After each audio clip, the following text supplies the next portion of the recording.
The Louie T Network is powered by MusicHead University. MusicHeads, classes in session. Turn me up. Enroll on YouTube now. Link is in the description.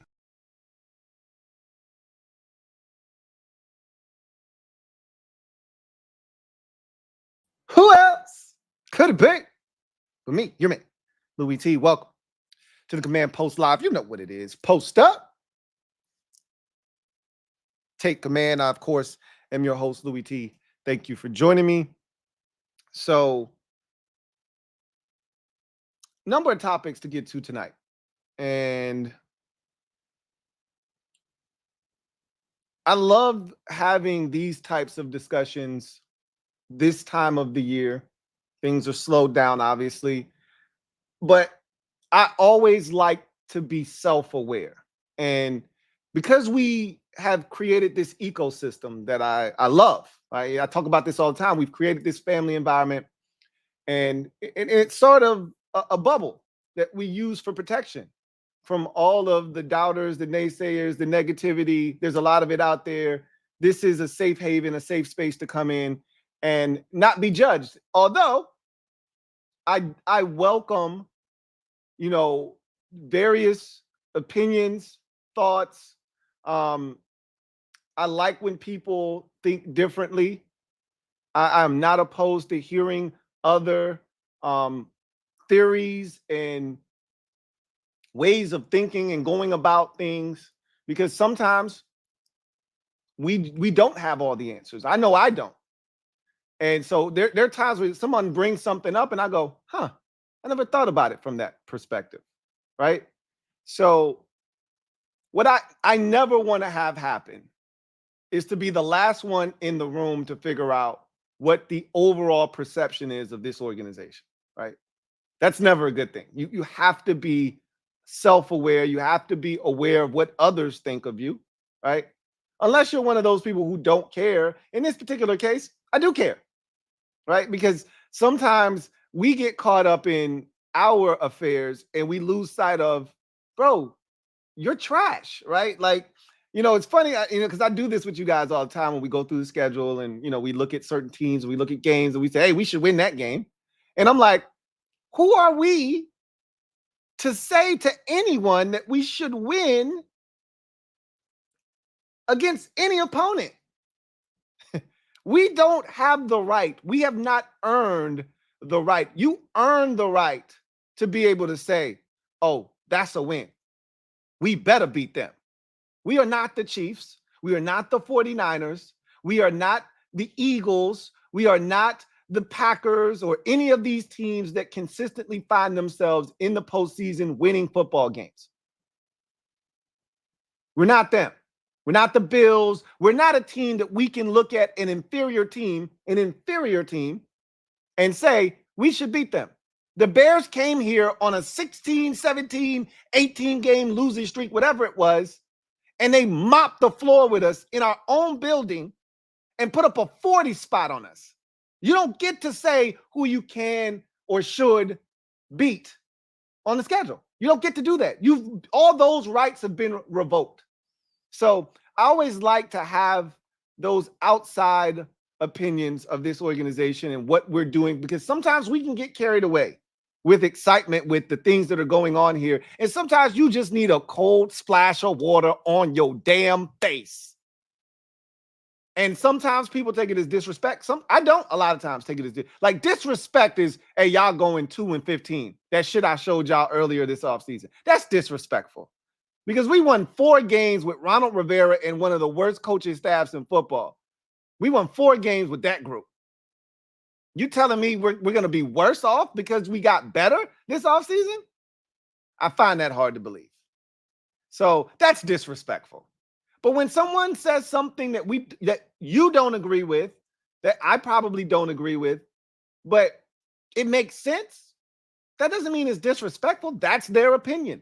So I wanted to bring some of those things to the forefront tonight, ask a question or two, clean up a conversation that we had about a week or two ago, just to show you where people view us at. And I don't necessarily disagree with this particular take, right? I know some of you will, but that's fine. So we'll bring all of those things to the forefront tonight, talk about those things in greater detail. And I also want to start the show. Let me start the show by doing this. I think I did this already. I'm not sure, but I much rather, thank somebody twice than not to thank them at all. All right? I much rather err on the side of caution and thank someone a second time than not thank them at all. Right. So give a big shout out to my guy, Frankie Baby, Frank McLaughlin, for the support on Cash App. Another generous dono. Really appreciate you, Frank, man. Thank you so much. Aloha, man. Aloha, Frank. And if you're watching, really, truly do appreciate you as always. So big shout out to my guy, Frank McLaughlin. Also, while I'm there, I want to say that I got a let me thank Chris too while I'm there. Christopher McLaughlin. Chris, my guy Chris, thank you for your unwavering support. I can't thank you enough, both of you guys in particular, for what you guys do. So I want to give you guys a massive shout out. Thank you guys so much for the support. And then one more little side note, a tidbit. So I'm starting something that I'm going to call the summer series, and I'm going to start doing this every single year. Every single year, I'm going to start doing this thing called the summer series, where I have guests come on the show, because I'm not a big guest guy, and I told you I want to get better in that regard, having people come on the show and give you a different voice. I think this is the best time of the year for that. Honestly, in the season, sure, but I can hold my own in the season, and yeah, in certain instances, it is good to have different opinions and voices. But I'm very opinionated during the season, and so and I know people are busy, so am I. And I don't have the patience to keep going after people, keep being persistent, keep sending out emails and DMs and trying to get essentially begging. I hate that shit, honestly. Like, I don't like doing that. That's one of that, and that's a little bit of my ego, and so be it. I'm fully aware. I hate doing that shit. I hate begging people for stuff. If I ask you once, and again, I know people are busy and you get a million DMs, you get a million emails. It is what it is. I totally understand. Doesn't change the fact that it still pisses me off. But I put my pride aside in the off season because this is the time. You need the content, and they're not as busy. I'm not as busy. So I'm willing to go the extra mile to send out the extra 5 DMs that are necessary to get it done, the extra 5 emails to get it done, or whatever it takes. So the summer series is going to be a series that I do that features guests coming on the show. And I thought it would be only fitting to start the summer series off, as this week marks the first weekend of the summer, with none other than the best beat writer in franchise history, John Keim. So I'll have him on the program Saturday. That video will be uploaded, let's call it noon. I was thinking 10 o'clock in the morning, but I don't know if that's too early for some of you. Everybody's up by noon, right? I'll sometimes I get, man, nothing like waking up to some early morning Louie. But I think I'm gonna just drop it at noon on Saturday. And maybe that's when a lot of these summer series videos will be dropped, is on Saturdays at noon. But he'll be the first guest up on the show, and I'm looking forward to chopping it up with many other guests moving forward, whether they're covering this team or they're covering the NFL as a whole, or what may have you. There'll be some interesting guests, and it should be a lot of fun. I look forward to chopping it up with all of the different guests that I have on the summer series. So be on the lookout for that. And yeah, hope you guys enjoy it. I had a blast chopping it up with John Keim. It went a lot longer than it was supposed to. I find that, and not to toot my own horn, but toot toot. I find that when I have guests on, they enjoy themselves and they lose track of time. So I'll just tell you, John told me, hey, you got 15 to 20 minutes. It went almost an hour. I'll just say that. So looking forward to you guys checking out the summer series, and hopefully you enjoyed the first installment. So with that said, let's get to a conversation that we had, I think about 2 weeks ago, maybe. No further back than 2 weeks. Maybe it was last week when we talked about the top 50, right? Do we have any players in the top 50 of the NFL? And I was like, nah, I don't think we are even close. I said, if there is someone, it's probably, either Cosme or Deron Payne. Cosme just doesn't have enough of consistency yet. He's only done it once. My mantra and my motto is, hey, that shit was cool. Do it again, right? You had a really good season last year. Do it again, right? Make me a believer, right? You want that big contract because you're up for it. Do it again, and then you'll get broken off, right? Cosme deserves to be paid if he does it again. Deron Payne had a down year for me. And I know people were defending him. I read all of your comments, and a lot of what you were saying, you weren't wrong. He was double teamed. I think it was my guy Derek B that brought up he missed Montez Sweat more than people thought. Yada yada. Yeah, all of those things are valid. Yes, he played a high number of snaps. I talked about that. He still didn't produce at the level that he did the year previous, and that was disappointing for me in particular. He was solid. To whom much is given, much is expected. After he showed me he's capable of 11.5 sacks, 4 sacks in a season just won't do. That's not enough for me. I don't give a shit how many snaps he's playing. I'd like to see that number reduced. I think it will significantly be reduced this season, and that's going to help his production see an uptick, along with the defensive scheme and how he's utilized, right? And the players around him. All of those things are going to create an environment that is going to allow him and Jonathan Allen to be much more successful. That said, 4 sacks is 4 sacks. The amount of tackles for loss, down. The amount of pressures, down. The amount of impactful plays, down. Across the board for him. Amount of tackles, just tackles, down.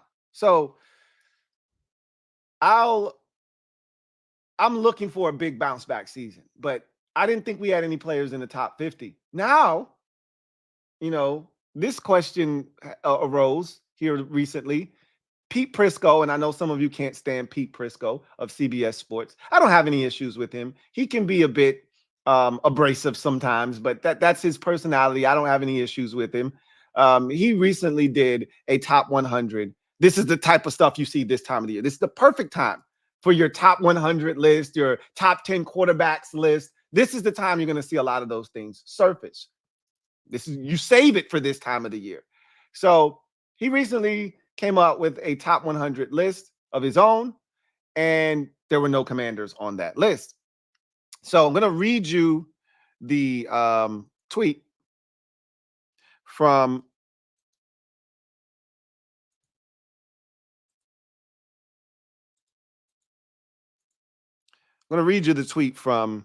Pete Prisco. Or I'm going to read you the tweet, and we can discuss this briefly. This is from Brandon. I told you guys, Brandon is an avid Commanders tweeter. He finds a collection of information about the team, and he reposts a lot of stuff, creates conversation and dialogue on social media. Does a really good job, too. He's a good follow. I don't even know if I'm following him or not. I probably should be if I'm not. His stuff always finds its way to my timeline naturally. At J Daniels MVP. He writes, CBS sports columnist Pete Prisco released his top 100 NFL players going into the 2024 NFL season. No Commanders players were in his top 100. Only defensive tackle Jonathan Allen and wide receiver Terry McLaurin were listed as honorable mentions. So my question to you is, one, or my questions with an S to you are, one, is this accurate? Is this accurate? Are there no top 100 players from the Washington Commanders in the NFL right now, as this roster is currently constructed? As we head into the 2024 season, there are no top 100 players on this roster. That's the first question. And then the second question, the follow-up is, If there aren't any top 100 players, are Jonathan Allen and Terry McLaurin the two guys that should be listed as honorable mentions, meaning that they're just slightly outside of the top 100? Those are the two questions. The first part of this, I think, is spot on. I don't think there is a single Commanders player worthy of being in the top 100 in the NFL. There are 32 teams, and there are multiple teams that probably have 3 to 5 players on this list. So we're not going to be the only team that's shut out of the top 100 when it comes to NFL players. You look at the Chiefs roster, you look at the 49ers roster, these are teams littered with outstanding players, right? And you can go across the board. You look at the Eagles roster, you look at the Cowboys roster. These are rosters littered with top 100 players. Micah Parsons and CeeDee Lamb. And you can say what you want about Dak Prescott, but he's going to be on that list, right? Deron Bland, after the season he turned in, really the last 2 seasons, Deron Bland has turned in, right? So I can go on and on and on and on, right? So clearly a team like Washington, who doesn't have any Pro Bowl players, doesn't have any All-Pro players, not going to be on this list. Now, could you add in a Tressway? Sure, but he's not a top 100 player, right? So I don't think that's false, me personally speaking, okay? However, the second part of this, Jonathan Allen and Terry McLaurin being the guys that are honorable mentions and the closest to the top 100, I find a little bit interesting. I'll say that. Not Terry necessarily. I respect his body of work. I respect what he's been able to do in the face of really quarterback malpractice here in Washington. Just a smorgasbord of basic, bottom of the barrel, unproven commodities at the quarterback position. He's found a way to get to 1,000 yards no matter what. Even last year, where for a while it didn't seem like he was going to make it, right?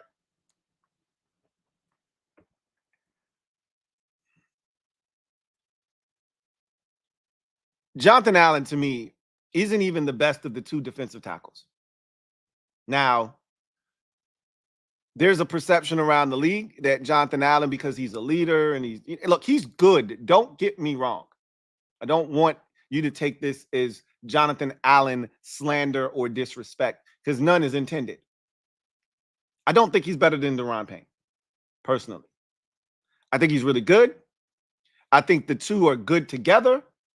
But if you forced me to pick one or the other, give me Deron Payne. That said,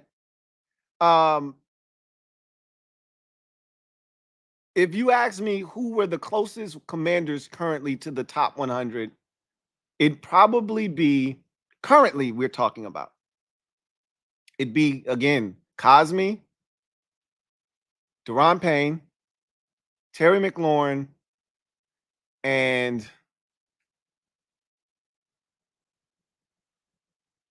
I guess Jonathan Allen would probably round out that group. I saw Bobby Wagner down there in the comment section. I think he led the NFL in tackles last year. So he's still really, really good. And if you want to throw him in the mix and say that's the 5-pack of players that belong in the conversation, sure. But he's not the Bobby Wagner he once was. And if you're expecting Bobby Wagner to be a Pro Bowl, All-Pro player, you're out of your mind. Just so we're clear on, what Bobby Wagner we're getting. We got to hope that the Bobby Wagner that Seattle got last year that led the league in tackles is still there. And I expect him to be some semblance of that. But the days of Bobby Wagner running, 25 yards up the seam with the tight end step for step, those days are over. And hopefully they understand that and they're not asking him and putting him in those types of positions very often. Or, that was one of the flaws of the last scheme and the last, group that was here. They constantly put guys in positions that weren't favorable for them in their skill set. And we would ask ourselves, why is Cody Barton in a matchup zone with a slot receiver Why are you even putting him in a coverage that would force him to have to match someone and run with them across the football field for 20 yards? Why do you think that that's a smart idea? Do you not know that he's about to get cooked? Why would you even have that be a coverage when he's on the field? So, I don't know if they're going to put him in those types of positions. If they do, hopefully he's able to respond. But if they do, don't do it very often, right? I don't think that this is inaccurate. I don't think that there are any top 100 players for the Commanders right now in the NFL. And I'm not mad about that. Okay. But I don't think Jonathan Allen is the closest to the top 100. I think there are other guys on this roster that come before him, including his running mate, Daron Payne. But again, if you're talking consistency, Allen has been consistent. And for that, he deserves to be higher than maybe Sam Cosmi on this list, right? He deserves to be higher in the pecking order if we're talking who's closest to the top 100. Cosmi's never made a Pro Bowl. Allen has. So, yeah, I mean, I get all of that. But as I've mentioned before, Cosmi to me is closer to the top of his positional group than Jonathan Allen is. I don't think he's there yet. And I would argue that him being a top 3 guard right now is a little bit, it's a little bit aggressive. He'd have to show me one more time. And if he does do what he did last year, hell yeah, he's a top 3 guard in this league. You damn right he is. I need to see it once more. Hillbilly Reefer says, what about Frankie Louvu? Frankie Louvu's damn good, but he's not a top 100 player right now. I think after this season, he will be. You know how high I am on Frankie Louvu. You guys know how badly I wanted this team to sign him in the offseason. You already know. You already know how I feel about Frankie Louvu. And in this, when you hear guys like Jeremy Chin say, I turned down more money with the Pittsburgh Steelers to come here. There's a reason that you turn down more money to come to Washington. Because he knows, he being Jeremy Chin, that Dan Quinn and Joe Witt Jr. are going to maximize his skill set. He can't be promised that his skill set will be maximized in a contract year in Pittsburgh. He can't know that for sure. What he can know is that in Washington, with Joe Witt Jr. and Dan Quinn, they're going to utilize him because he can see the tangible evidence of guys with a similar skill set, similar size, being utilized in the role that he feels like he's best fit for. And in a contract year, if you want to maximize the amount of money that you can make next season on the free agent market, you need to go to the place where you're going to be the best fit. Same could be said for Frankie Louvu. I'm not sure that he didn't get a bigger deal from some other team. I'm not sure that Washington came with the most aggressive offer. I know Carolina said we should have been more aggressive in trying to keep Frankie Louvu. I do know that. So that tells me that they probably weren't aggressive enough. But what Frankie Louvu understood, and he said this, who wouldn't want to go play for Dan Quinn and his defense? Who didn't watch Dallas's defense fly around? These players sit at home. They watch Monday night and Sunday night football. They see the Cowboys on television. They see that defense flying around. You don't want to be a part of that? You damn right. Sign me up for that shit. I think Frankie Louvu could hit double-digit sacks this year. And even if he goes 8.5, 9.5, he's going to be an impactful player. I think he's going to be a Pro Bowl player. And then I think he's a top 100 guy. Because he's been bubbling. The last 2 years in Carolina, because he played for the Panthers and they suck, he hasn't gotten any recognition for what he's done. I'm not telling you that Washington is going to be any better in that regard, but we're not going to be a 2-win team. We're not going to be what were the Panthers? 2-win team last year, right? We're not going to be that, right? We're not going to be what the Panthers have been the last 2 years. 2 years ago, the Panthers weren't terrible. They almost made the playoffs in a bad division, but I think this is a much bigger market. There'll be more eyeballs on this team with Jaden Daniels playing. I think Frankie Louvu is going to be recognized this year, and I think he's going to ball out in his defense. Personally, they're going to utilize his skill set, but I don't think he's there yet. Right? All right. So that was. I just wanted to clean that up because we had a top 50 conversation yesterday, last week, or maybe the week before, right? The week prior to that, we had a top 50 conversation, and to which we all agreed we don't have a top 50 player. You expand that to top 100, and maybe I thought some of you might have been like, oh yeah, we got a top 100 player or two. And I'm like, yeah, nah, I don't think that's the case. Again, remember, there are 31 other teams. And keep in mind, teams like the Chiefs and the 49ers and the Cowboys and the Eagles are going to have like 5 or 6 guys a piece on that list. You know, and there are other teams with a ton of talented players. You know, the Texans probably have 4 or 5 top 100 guys on their roster currently. Right? The Jets probably have 3 or 4 guys. You don't think about their team, but just because they haven't had a quarterback doesn't mean guys aren't super talented on that team. So yeah, I don't think we have a top 100 guy, but here's the really interesting conversation for tonight, though, that I really want to dive into. So ESPN recently gave out offseason grades, and I've been on record as saying that this has been one of the most blissful off seasons I've ever been a part of as a fan. I've never been a part of an off season where I felt this good, despite not having ridiculous expectations for the team. Right? Normally, the way you feel about an off season is directly tied to the expectations for the upcoming season.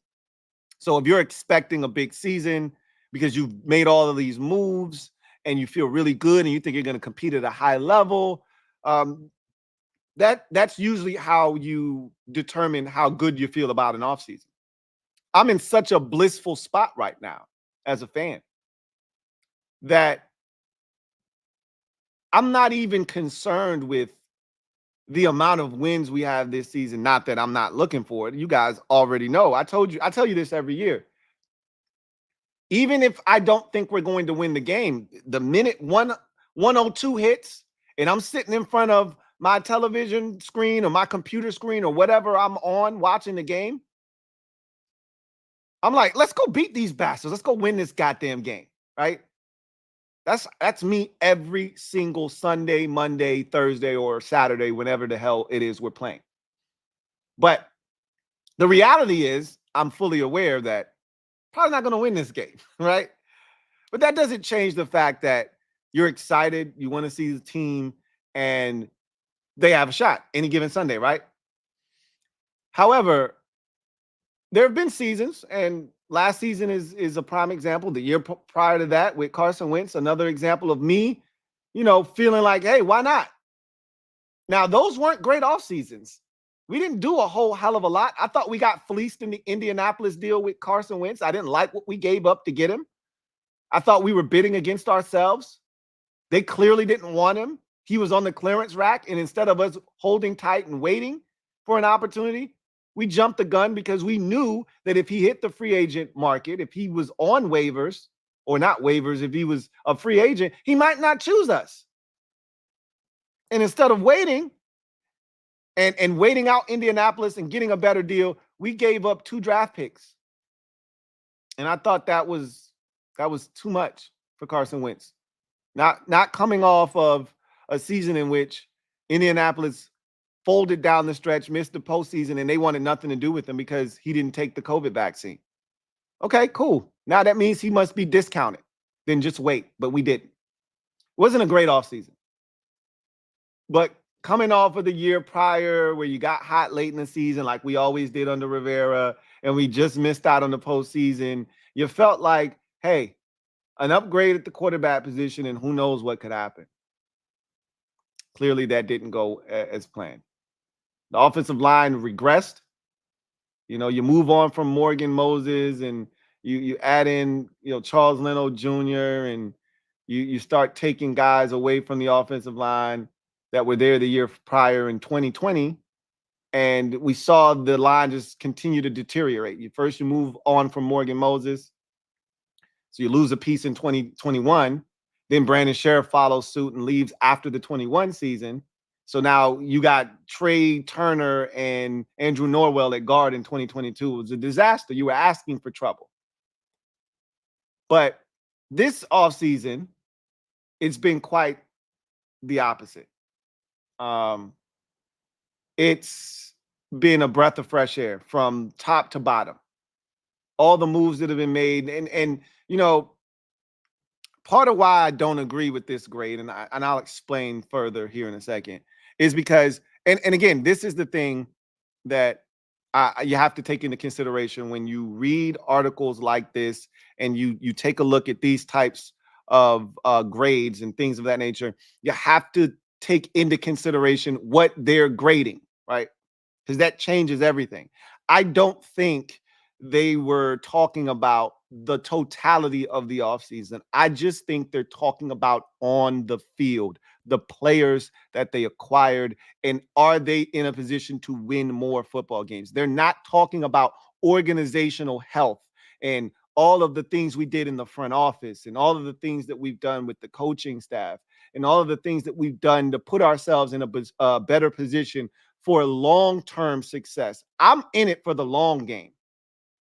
Okay. A lot of you are tired of losing. And that's one of the things I talked about with John Keim. And John he's spoken about that, is a lot of the fans are tired of losing and they're ready to win now. They're not trying to hear that shit about, hey, we can build. Like, that was one of the things I thought Ron effed up on, was you can't come in. And I talked about that with John. You can't come in here and ask the fan base to forget about 20 years of dysfunction and mistreatment and abuse and say, hey, forget about all of that stuff. Give us a chance. No, that's not how this works, Ronald. You come in here and you make us forget about the last 20 years. You don't ask us to forget about it.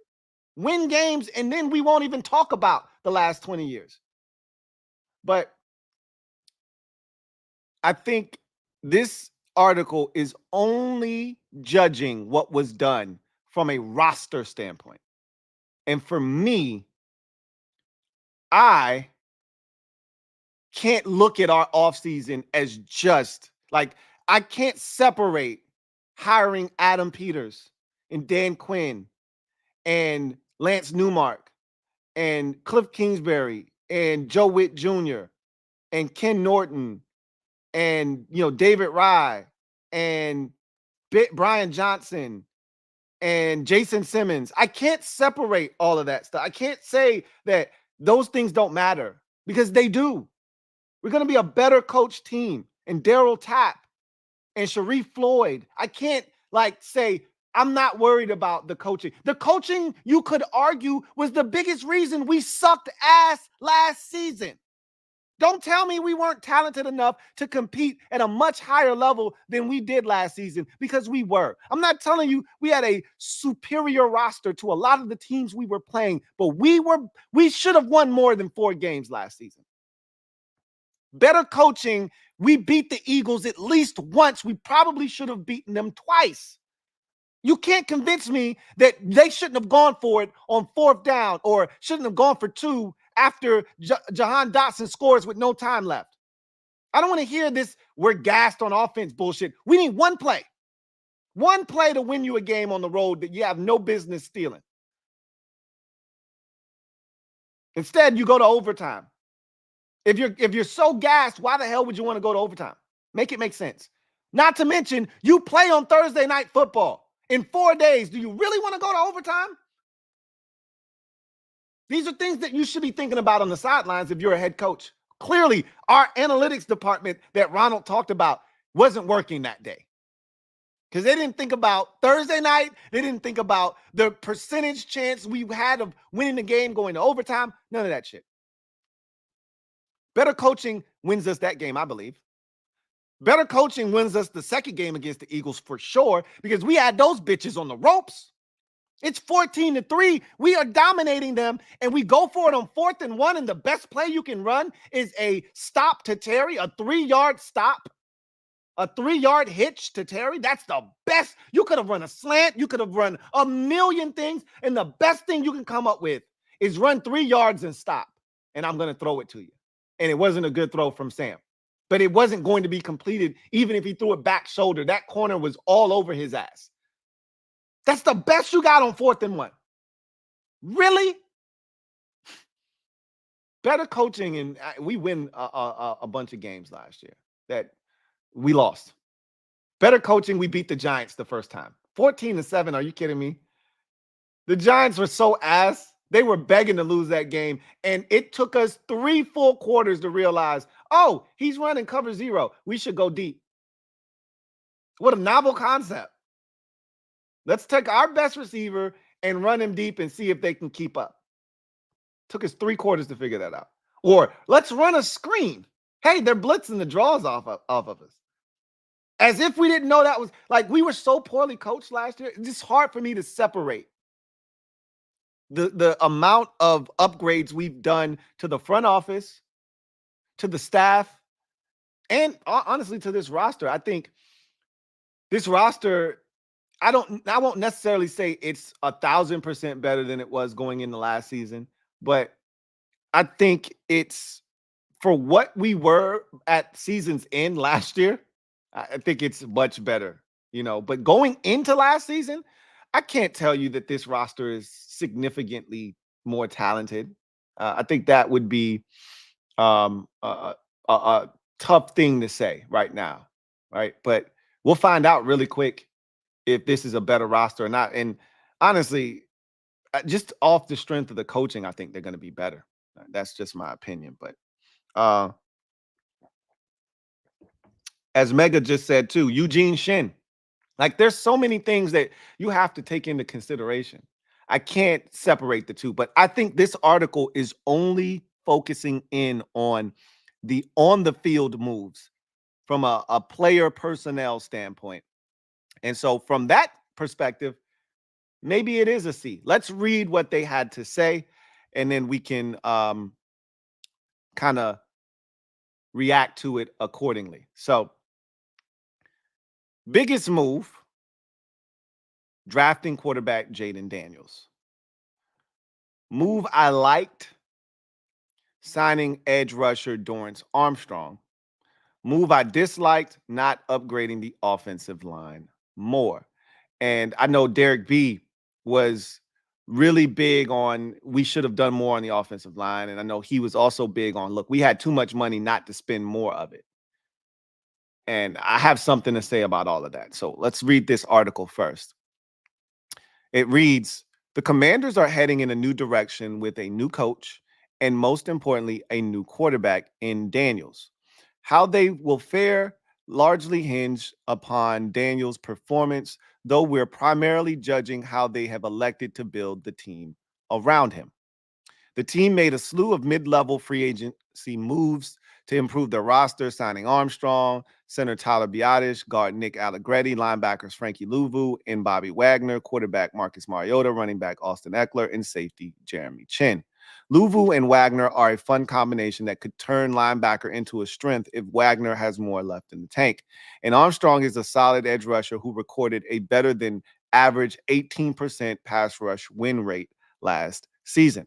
The Commanders currently have the second most cap space in the league and the third most in 2025, and should have used some of those resources on the offensive line.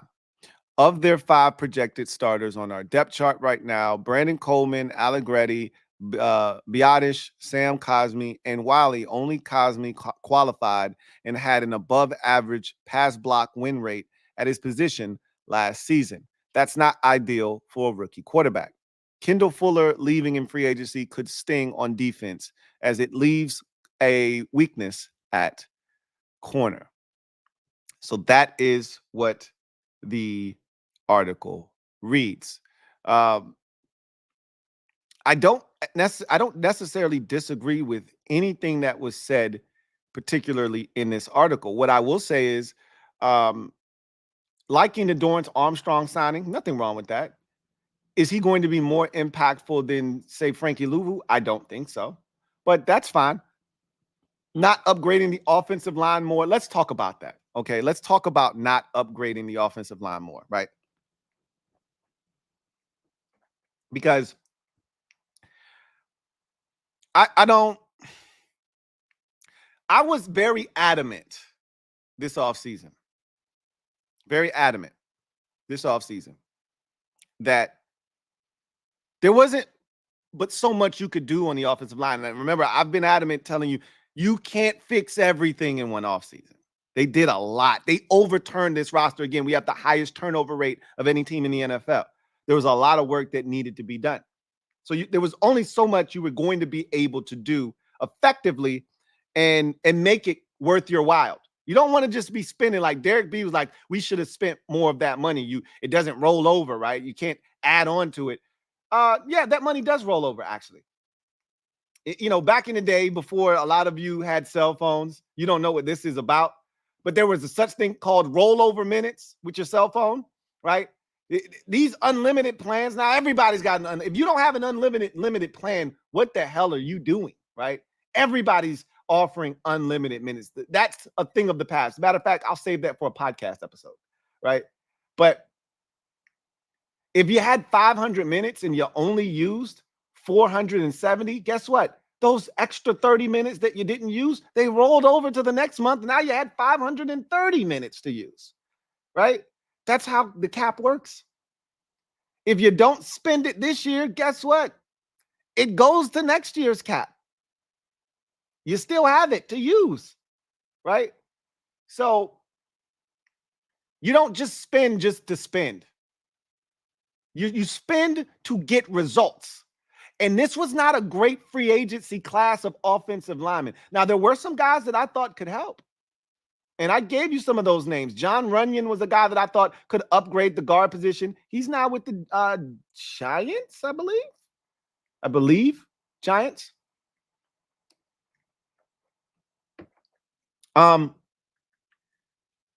There were some guys that I thought, could upgrade, left guard or give you an opportunity to compete at a high level there. Were you willing to pay what they were asking for? Damian Lewis got a $100 million deal from Carolina. Hell no, I'm not paying that for no damn guard. Not for one, the caliber of a Damian Lewis. He's good. He ain't that damn good. Right? A lot of you wanted, the Cowboys left tackle who went to the Jets. The man wants to win a Super Bowl. Why would he come here? It was the same thing I was saying about Bobby Wagner, except Wagner already has a Super Bowl. Now it's about comfort, making the most money that you can possibly make. The quality of life. He's going to school. Why not be able to go to Howard while I'm, in the DMV area? Like, it's about quality of life, working with people that you know and you trust. That's where he's at in this point of his career because he's already won a Super Bowl. He's not chasing a ring.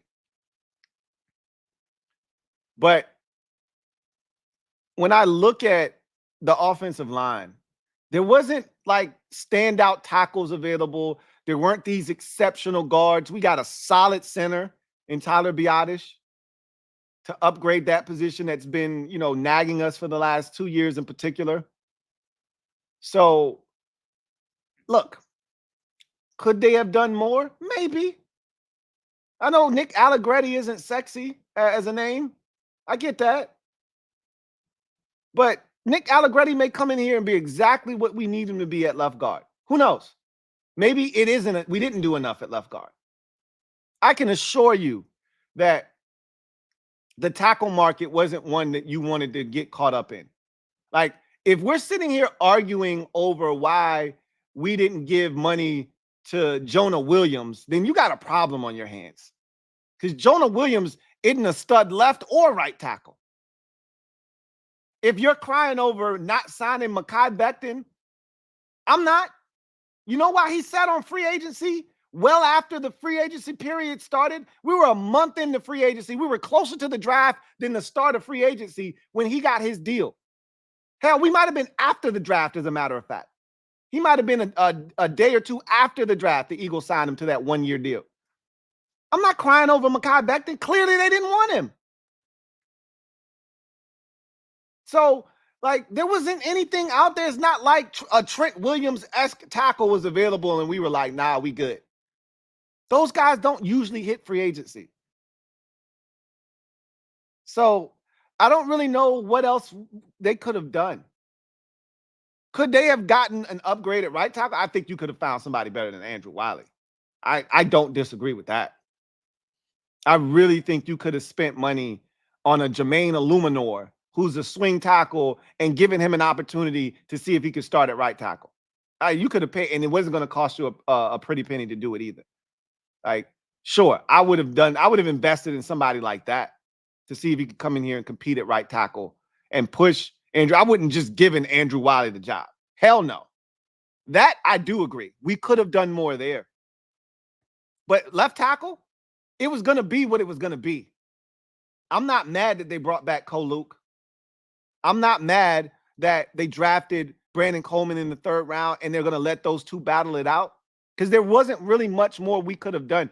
Sure, we could have used one of our 3 second-round picks on a tackle.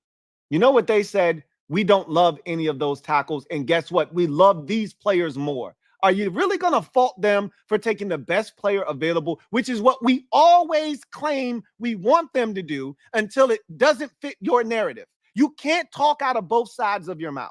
You can't say, I want them to take best player available, and then when they do it, say, no, you should have taken a tackle. Well, that wasn't the best play. I said it in the moment. None of those tackles, Patrick Paul and Kingsley Suamataia, none of those guys were better than the guys that they took. The only one you could argue was Ben Sinnott.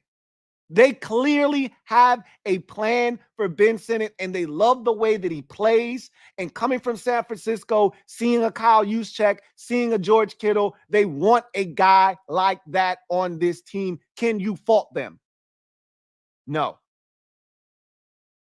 But I can tell you right now, Mikey Sainristil still, and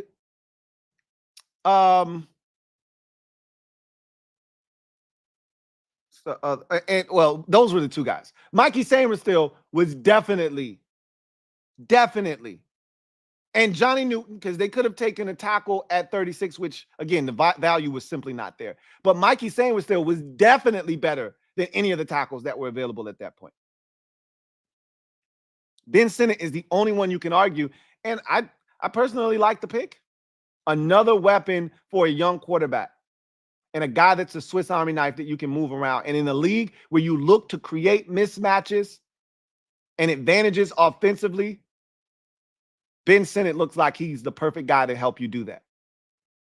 So I don't really know what more you were looking for from them offensive line wise. The only gripe I have is that you could have brought in some competition. If you weren't going to actually let a guy like Cornelius Lucas have a chance to compete at right tackle, only left, then you should have brought in somebody to compete at right tackle.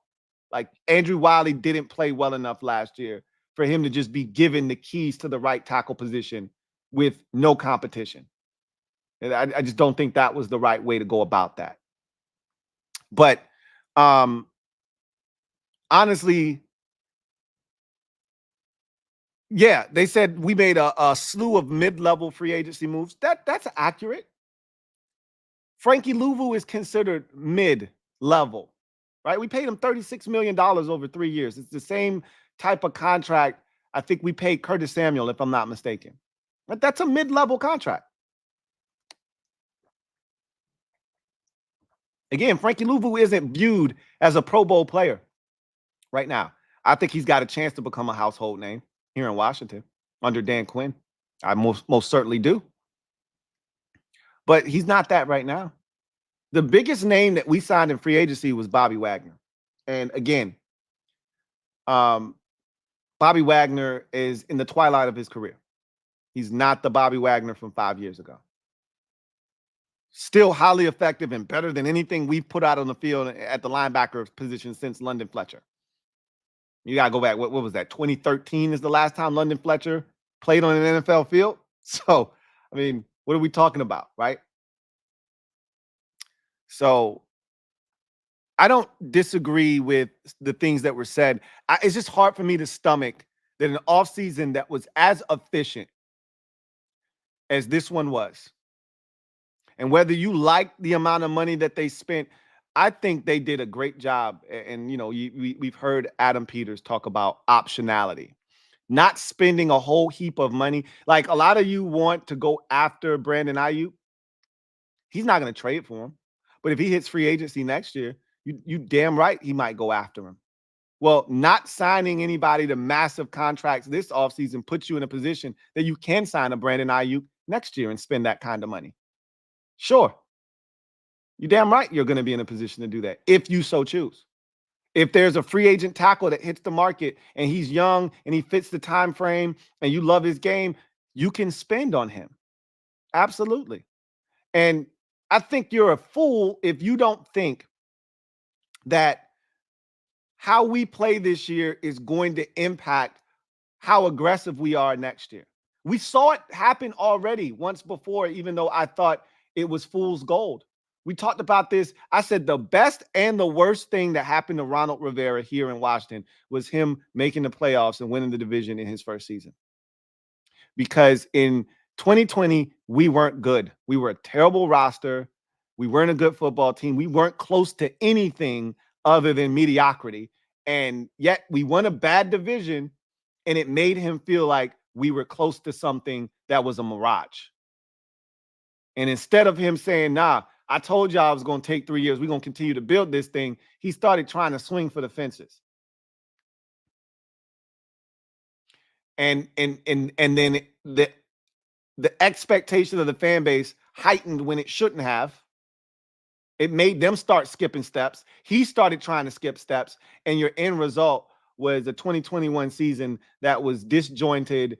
And while it was a fun ride, it was disjointed and it presented false hope.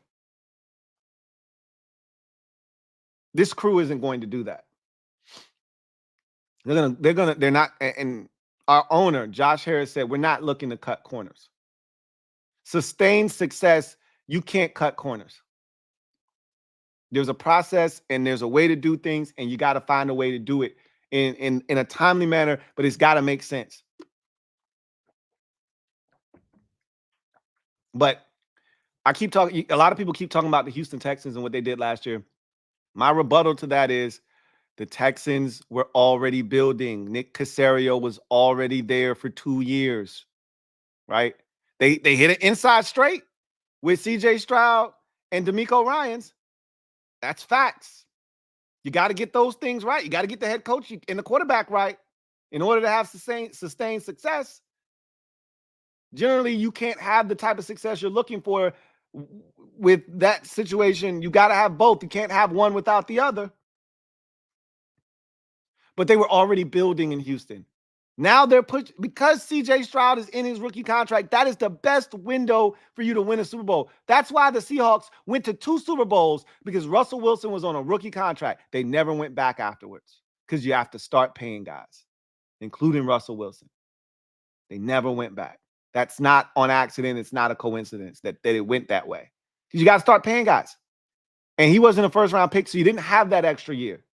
You had to pay him. And once you pay your quarterback, usually it's going to stunt your growth. It's going to stop how aggressive you can be in, building the roster around that player.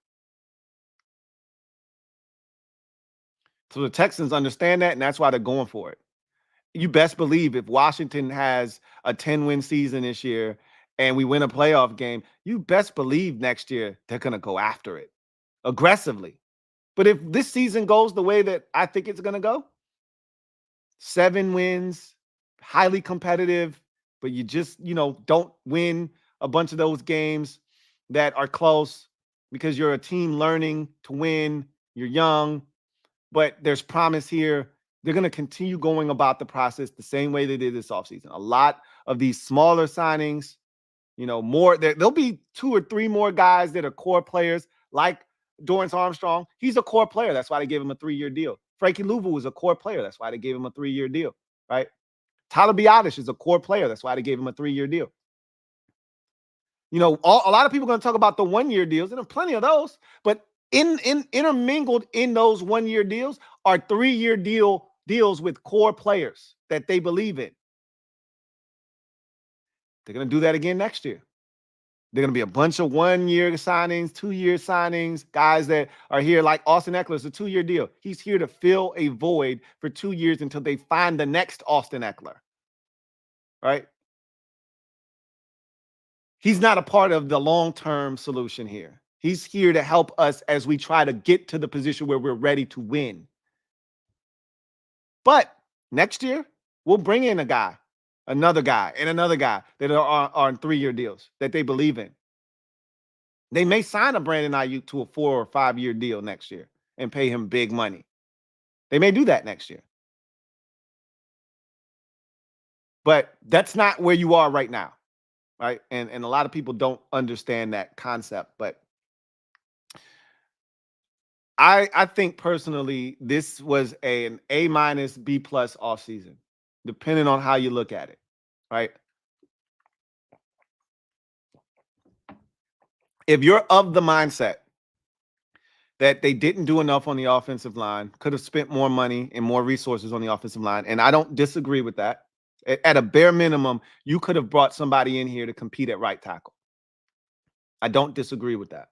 More could have been done. I don't think it's a lot more like some people think.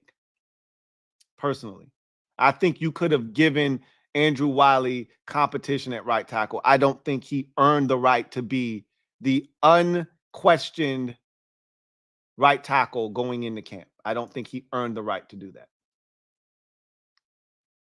So, sure, they could have spent more money there. And you may not love that they didn't go out and get any flashy names and they didn't spend a bunch of money to try to fast track this thing. I don't think that was the right play, personally. If you're adding in the draft, which they are clearly, because he said his biggest move is drafting Jaden Daniels, then you have to talk about the draft. I think it was a fantastic draft. You get 6 players in the first 2 days of the draft in the first 3 rounds, and you expect all 6 of those guys to be day 1 impact players. Day 1 impact players. If you get 6 guys in the draft that are day 1 impact players, what are we talking about? Like, seriously, what are we even talking about? And of the 9 guys that we drafted, 8 are definitely making this team. I still don't think, John Baptiste is making the football team. He might be on the squad next year. If he develops on the practice squad and they like what they see, when Cleveland Farrell is no longer here, more likely than not, and Dante Fowler Jr. is more likely than not no longer here. Yeah, maybe he makes the roster then. But he won't. I don't see him making the roster this year, right? FA will no longer be here, more likely than not. That's when, a John Baptiste and maybe another guy that they draft or someone they sign in free agency, comes in here. But Kendall Fuller leaving in free agency could sting. Yeah, that's factual. I was on record as saying a 2-year deal for Kendall Fuller. I don't know what he signed in Miami. I forgot. I think he signed 3-year deal in Miami. It might have been 3 years, with that 3rd year not really being real money and he could be cut after 2 years, or he signed a 2-year deal. Whatever. I thought we could have signed him to a 2-year deal. I think he had 2 good years of football left, but also you got to keep in mind that, he was having vet rest days for his knee and that kind of thing. And so I don't know what the severity of that was or not. And if that was something that weighed into the decision-making process, because, when you're hearing a guy getting, days off during the season because, they got to take care of his knee and he's getting up there close to 30, those 2 things don't jive, right? So while I love Kendall and I think he still had good football left in him, that was something to consider, but they went in a different direction. You could argue right now corner is tied with offensive line for the biggest question mark heading into the season right now. Corner is a massive question mark.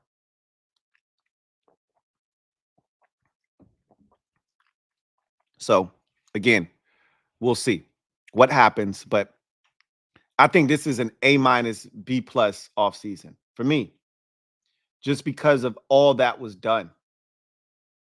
All of the things that they were able to accomplish this offseason. It's rare to see an organization turn around the way that this organization has positioned themselves this year. But that's what they've done. That's what they've done. And we're in a position now to compete. I don't know at what level, but I can tell you it'll be consistent. I don't know if it's at a high level, but it'll be at a consistent level.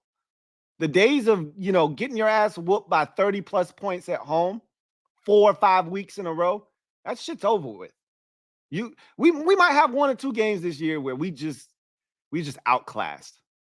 One of those AFC North teams like Baltimore, we go up to their place and Lamar runs wild on us.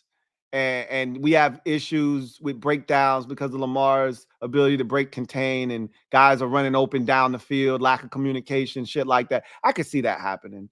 They get nasty defensively on us, confuse Jaden. He makes a couple of mistakes in the game, and that one gets away from us. Like, there may be 1 or 2 of those during the course of the season. But there won't be 7, 8 of those shits like there was last year, where you're getting embarrassed on Thanksgiving and you turn around and you get your ass whooped by the Dolphins, and, you get your ass whooped by the 49ers, and then, you get your ass whooped again by Dallas, and, it's not going to be that shit. And that, all of that is well after getting your ass whooped by the Bears and, getting your ass whooped by Buffalo. Like, there were so many ass whoopings, you forget about some of them. There were so many of them last year. That's not happening this year. And it's not because the schedule is easier. It's not because of that. It's because of all of the changes that have been made. So,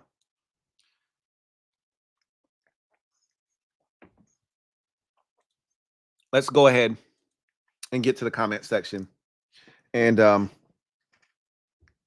see what you guys have to say. Start the night off with my guy, Twin D. Thank you for the super chat. Greatly appreciate you. Thank you for being a member of the MOBB. My guy, Twin D, writes, "Hey, LT. What's up, Twin D? It was great hearing the Super Friends last night. He says, I sense to me that LB was a little more acknowledging of what the Commanders have done this offseason than I thought he might be, especially as it relates to JD5. Look, one thing I can say about the Super Friends is we all haters. Every one of us has hate in our blood for the opposition, for the other family members. But what you can do is acknowledge when shit is being done well. LB is known to be a homer, and that's never going to change. He's always going to ride with his team, whether it makes him look foolish or you think less of him because you're like, bro, he tripping, he's delusional. That's him. That's his personality. That's not how I operate. I'm going to call it how I see it. Even if that means, talking shit about my own team. I'm not afraid to do that. He's not going to do that a lot of times. Now, he'll say how he feels, like he thinks Nick Sirianni should have been fired. He was adamant about that after last season's collapse. I didn't agree with him. Like, you can't, good coaches don't grow on trees. And I don't know how much of their success can be linked and tied back to Nick Sirianni, but I just know, and there aren't many coaches that have started their career 3 for 3 in terms of playoff berths, gone to a Super Bowl, and, won a playoff game. And, he only won a playoff game in that second season. He didn't win one last year or the year prior. But he made it 3 times in a row. And they've been to a Super Bowl. So there's something to be said about that. But, maybe he is a problem and maybe he does need to be replaced. We'll see. But I didn't agree with that take. But remember, when Sam blessed the Eagles twice last year, LB came on and said, hey, they might have something with this Sam Howell guy. You know, like when you get blessed the way that they did, even though defensively they were trash, and it would reveal itself eventually. And I was telling him that early in the season. He didn't want to hear the shit because they were winning games. You know, winning is the best deodorant. We talk about that all the time. Winning is the absolute best deodorant. But if your shit stink, it stinks, right? And eventually, there was no amount of deodorant that was going to cover up that stench. But he even acknowledged again last night, hey, Sam Howell might be a player, man. I don't know. We'll see, right? He got blessed last year. Bad Dog can talk their shit because Sam didn't look good in the 2 games that they played against him. So in his mind, I told you he was trash. And, you know, yeah, he sucked in those 2 games. Both of them. So his perception of Sam doesn't change. LB's has, but LB acknowledged because he wanted Bobby Wagner, because he knows Frankie Louvu is a dog, because he knows that Jaden Daniels has a chance to be really good. He's acknowledging, hey, y'all doing some things over there. To what extent, we'll find out. But look, understand what time of the year it is, too. It's June. Everybody's nice in June, okay? Ask LB these same questions in October, and he's going to be like, nah, y'all trash. Y'all ass. Y'all are in last place in the basement. Don't say nothing to me. So everybody's nice in June. Okay, everybody's minding their manners in June. But even he has to admit, hey, on the low, y'all making some pretty shrewd moves over there. Like, I don't care who you are, whether you're in the fan base or you're out looking from afar. It's hard for me to envision anybody saying, hey, I like what they're doing out there. Even if you don't love, right? Love is a strong word. You don't have to love what we're doing, but it's hard for me to envision people not liking the direction and what we've done in terms of transforming this organization. You'd be hard pressed to find somebody be like, nah, I don't like that shit at all. But again, talk to me in 2.5 months from now about how LB feels, and I bet you'll get a totally different answer from him. You know, he's not going to be as forthcoming with the compliments, and neither will I. Neither will I. Same with Bad Dog. But I'm glad to be back, and I'm glad that you enjoyed hearing the fellas back, not in our full splendor, but this is our new normal, right? This is the new normal. Us 3 riding together and getting the job done. So, Joe Rockhead, thank you for the super chat. Greatly appreciate you. Thank you for being a member of the MOBB. My guy, Joe, writes, I think this is a case of recency bias. Our whole team underperformed except Tez and Cosme. I think with better coaching and system, we'll see a more accurate display, hopefully sooner than later.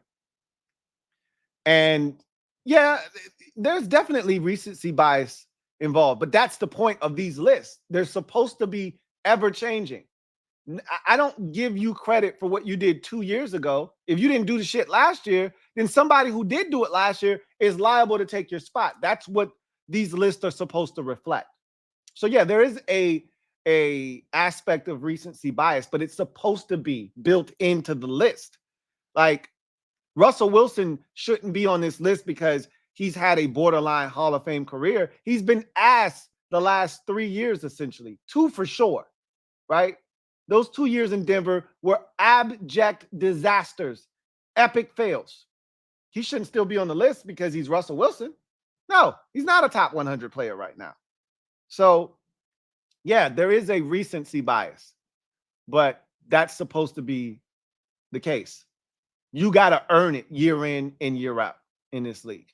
I told you this is a Janet Jackson league. What have you done for me lately? Doom, doom, doom, doom, doom. Ooh, yeah. And we ain't done shit.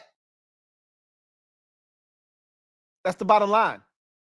Because Stone Cold said so. Hopefully, to your point, with better coaching and better systems put in place for guys to be successful, we will see a more accurate depiction and display of where these players should be ranked. And we'll see. And like you said, hopefully that takes place sooner rather than later. Tyreek Stroman, thank you for the super chat. Greatly appreciate you. Tyreek writes, pause everything. Uh-oh. Let's put some mother effing respect on LT. Oh, I didn't know where that was going.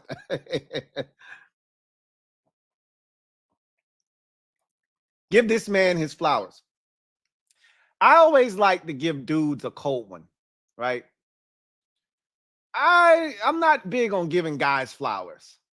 You know, I'm going to give you a cold one. You don't drink? Here's some cold water, bro. A nice ice cold soda, whatever, right? Whatever you drink, you know.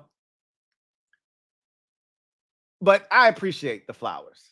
We'll just call it a cold one. Give me a cold glass of wine. You know, give me a nice drink. Okay. Who you know putting together an intro like that for these super friends? The dedication is unmatched, undoubtedly giving bangers back to back to back.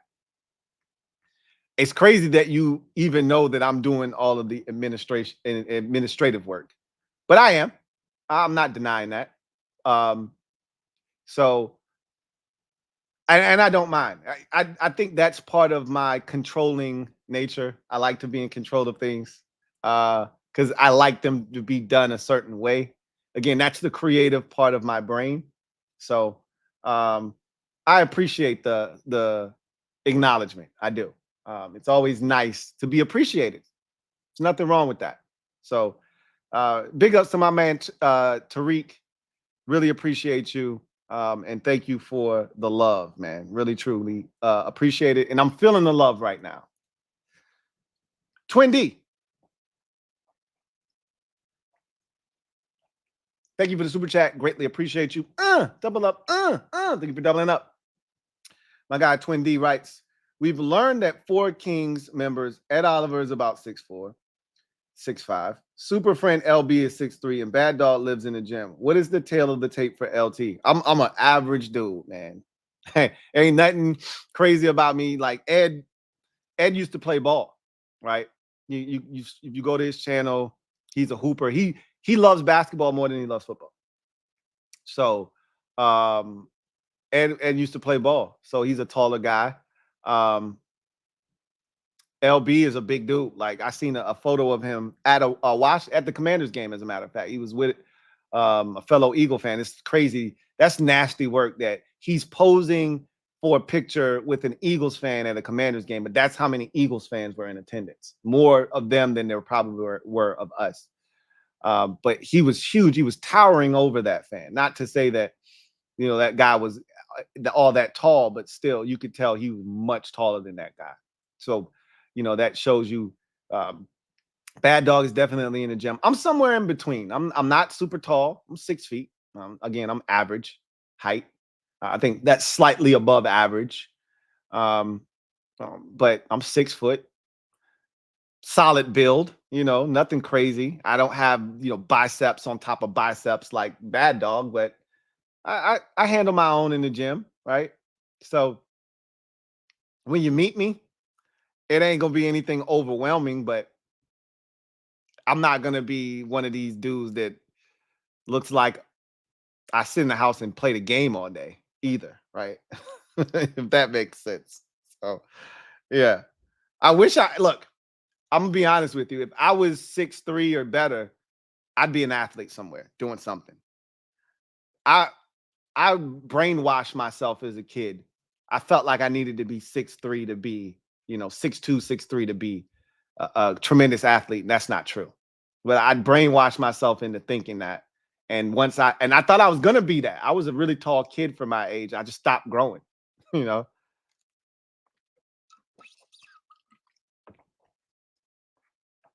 Going Commando.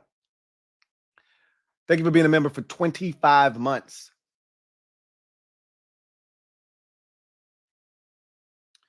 Who writes, a Lou and Khan combo, sign me the F up. Yeah, that's coming on Saturday, the first of hopefully many to come in the summer series. I told you, I made a vow to you guys that I would branch out. I'd be more forthcoming with the collabs. You know, I'm a hermit. I stay in the house. I stay to myself. But I got to start getting out, and I've vowed to do that, to be more outgoing, to reach out to people. It's not in my nature, but I have to learn to be uncomfortable, or learn to be comfortable being uncomfortable. You know, and I'm not afraid. I'm not. That's not something that I'm terrified of being uncomfortable. I've been uncomfortable for most of my life, and so I'm not afraid of doing these things. It's just a pain in the ass. That's the way I view it. Like, I don't like begging anybody for nothing. I'm a really prideful guy. So I feel like I'm begging when I got to send you 5 DMs and I got to send you 5, 6 emails just to get you to respond to one of them. I feel like I'm begging, and I don't really want to do that shit. But I get it. That's the nature of the beast. So if you want it, then you got to do it. So hopefully this shit pays off, because I don't like doing this. But I'm glad I was able to get John. And it took me a long time. If you guys know how long I was pursuing John, then you'd be proud of me. I'll just say that. You'd be proud of me, bro.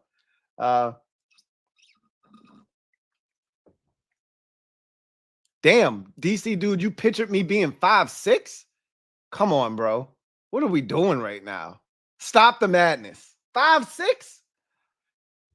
Yikes. Deshaun Creech. Thank you for the super chat. Greatly appreciate you. Deshaun writes, I just can't get over AP not getting finessed by Howie. I'm not expecting everything we've done to translate to wins this upcoming season, but to everyone who thinks this is the same old Washington, it's up for all that. I've already said it feels different because it is different. I can't begin to describe to you how different this offseason has been in every aspect of organizational building. From us actually building a real analytics department, all the way down to nutrition. We have new nutritionists and people who help with recovery from injuries, all of that shit. All of the things that we lagged behind the rest of the league at, we added those types of people. We went and grabbed Gardy from the front office of the NFL to help us with time and game management, right? Like, just the simple shit that we failed at for many, many years. We've gone out of our way to upgrade these things. And in many cases, to not upgrade, because upgrade would insinuate and it would assume that you had it previously and it wasn't good, or it was a diminished edition, right? It was a lesser edition of something. We didn't have a lot of these things before. You can't upgrade something if you never had it. An upgrade means it was there previously and you got a better one, a newer one, a more functional one. We didn't have a lot of these things at all. There was nobody, telling us, hey, we should challenge that. Remember, Bruce Allen used to be the one controlling whether we throw the challenge flag or not. Are you kidding me? We had nobody telling Ron Rivera how to use the clock. He mangled the clock against Tennessee. Mangled the clock. In a lot of instances where we could have won football, he mangled the clock.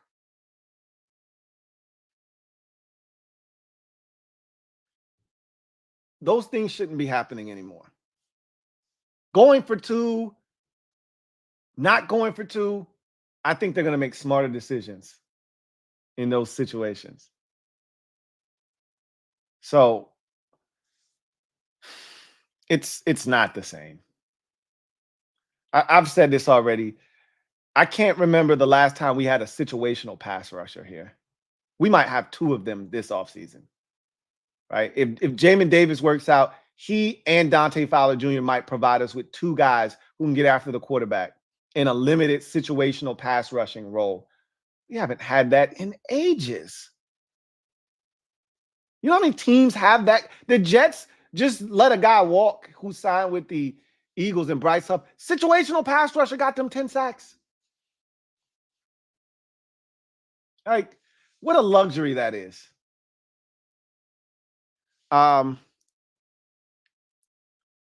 We have a defensive pass game coordinator. When's the last time we had one of those? And again, you know, don't tell me about a guy that doubled as the assistant secondary coach and was the defensive pass. Like, we didn't have a guy specialized in that role. Same with offensive pass game coordinator. Don't tell me that we had a guy here that was the that was the offensive line coach, also doubling as the, you know, offensive run game coordinator. We didn't have those things here. Brian Johnson's job is to help script the pass game, nothing else. Yeah, he's going to help with the development of Jaden Daniels. Absolutely. But his job is to help script the pass game every week. What are the weaknesses of this team's pass defense? And you help set up plays and find the plays in the playbook that are going to exploit that. Most teams, the successful ones at least, they're doing that. They've been doing that. We haven't been doing that. We have a real coaching staff, ones that will probably get jobs elsewhere eventually down the road. There was none of that here with the last group. There was no potential, you know, coordinators or head coaches on the staff the last 4 years under Rivera. Not a single one. Don't tell me that. Look, the wins may not, you know, come as frequently as you want them to in this first season, whether it does or it doesn't. Don't tell me that this shit ain't different, because it is. I'm with you, Deshaun. I'm with you. Duncan Wright, stand up. You are the newest member of the MOBB. Glad to have you on board. You know what it is. I don't have to explain all of that to you. Duncan Wright, welcome to the squad. Welcome back. Welcome back. Welcome back. Welcome back. Welcome back. Speaking of Duncan, thank you for the super chat. Greatly appreciate you. Thank you for coming back to the MOBB, who writes, hey, buddy, as I said earlier this year, I promise to give you half truths and take everything out of context. So I look good and you look bad. My gift to you. And I wouldn't have it any other way. I wouldn't have it any other way. That is the most coherent sentence I've seen from you all year long. Kudos to you. Kudos to you. Christopher McLaughlin, my guy, Chris. Thank you for the super chat. Greatly appreciate you. Thank you for being a member of the MOBB. As always, thank you so much for your generosity, Chris. Greatly appreciate you. Can't thank you enough, right? My guy, Chris, writes, hey, Lou. What's up, Chris? Hope all is well with you and the fam. Likewise. Likewise. 2 questions. The top 100 list has 17 wide receivers at or before Terry. How much is Terry's ranking a byproduct of quarterback play and why? And 2, with Daniels here, what else will it take to make this team, make this a playoff team going forward, and why? So let's take these one. These are really good questions, by the way, Chris. Like, these are like perfect questions for the night that we're having and the discussion of the night. So there were 17 receivers at or before Terry on this list. So that would make Terry either the 17th or 18th receiver on that list. If there were 17 before him, he'd be 18. 18th. If there were 16, he was the 17th. I think if we sat down and we made a list of receivers, we've done this over the years, and we do this every year. Seems like with Terry in particular. He seems to be going down that list every year because the quarterback play seems to be getting worse and worse. Now, I contend that last year it didn't have to be that way if the scheme was better, but I don't need to defend Sam Howell. He's no longer here. It is what it is. He wasn't very good last season either. He didn't do his part either. That said, we went from Terry is a borderline top 10 receiver 2 years ago when Heineke was, F it, Terry's down there somewhere. And, Terry went back home to Indy and snatched the ball away from Stephon Gilmore and led us to a victory. And he was doing that kind of shit. And he was eating up cornerback Darius Slay of the Eagles and had Darius Slay on his podcast saying, yo, Terry McLaurin is the truth. We went from, hey, Terry's a borderline top 10 receiver, and he might be the best receiver in the NFC East, or at least that was a conversation, right? A.J. Brown had just gotten here. CeeDee Lamb had yet to really break out. Yo, Terry's might be the best receiver. We went from that to last year, like, yeah, Terry's like somewhere in that 12 to 15 range, right? Right outside the top 10. He's definitely not the best receiver in this division. That's either A.J. Brown or CeeDee Lamb. But after those guys, he's probably there. And then you could make an argument, hey, Devontae Smith might be better than him too. And then you slot Terry in. We went from that conversation to, hey, Terry's in the top 20 somewhere. Like, yeah, somewhere in that 15 to 20 range. Devontae Smith is definitely better than him. The Eagles have two receivers better than him. The Cowboys have CeeDee Lamb and, yada, yada, yada. Like that's where we are. Like every year he seems to take a step back because the quarterback play here and the offensive play calling and all of those things, it's a collaborative effort to have Terry McLaurin be where he is.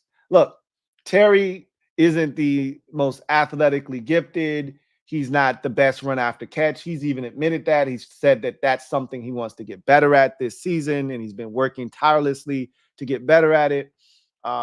Terry doesn't always catch the ball with his hands. I don't think I have a problem with Terry catching the football. Body, hands, doesn't matter to me. Just catch the damn football. He usually does that, right?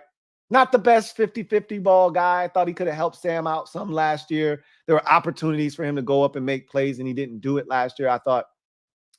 But at the end of the day, he has shown over the life of his career that he's a damn good receiver. And in some clutch moments, he's come up big. The Green Bay game at the end with that catch where he comes back and wrestles the ball away from the defender and gets the first down, or was it a first down? It might have been. Yeah, it was first down.